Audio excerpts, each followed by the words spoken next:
How you spend your time is how you spend your life.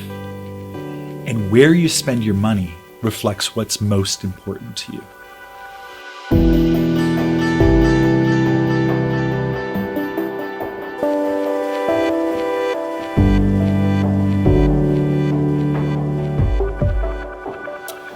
When I was in college, I looked ahead and I thought about the typical scenarios for someone from my background.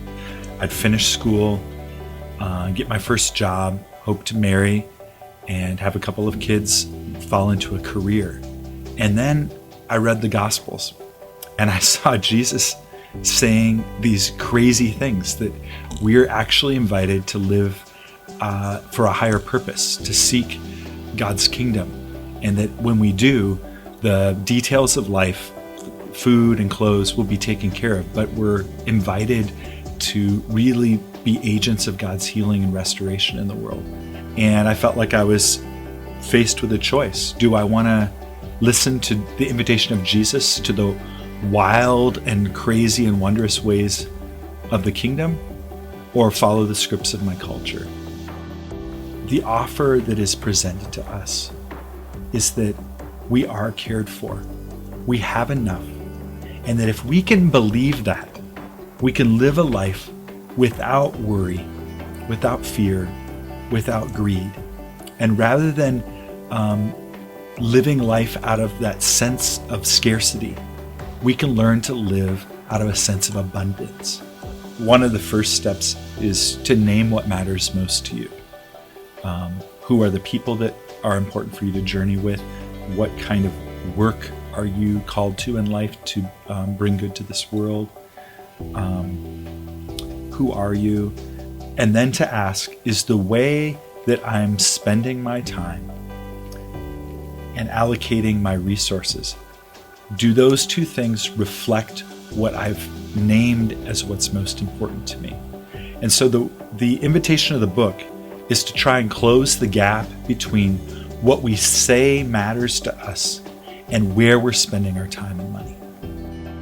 We already have plenty of good ideas about how life can be lived in a good way.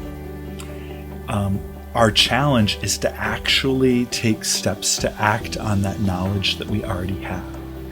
And so we've designed this book in a way that the punchline to each chapter is, what are you going to do? Where do you feel invited to take a new step? And each chapter has exercises, tasks, and experiments that will help the reader take those steps to becoming more free. We've created a series of 8 videos for 8 sessions that a group of people could use to help them take those steps together. Each video goes a little deeper into the content of the chapter and includes stories of people who have taken new risks in their lives, and also an invitation for the group to take a risk to try and experiment.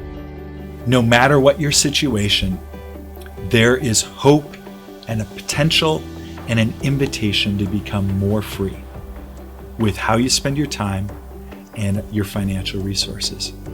And Jesus paints a picture of the life that we're invited into, a life where we don't worry, where we're not afraid, and where we experience the freedom to care about the things that our Creator cares about, to see the greater good come to our world.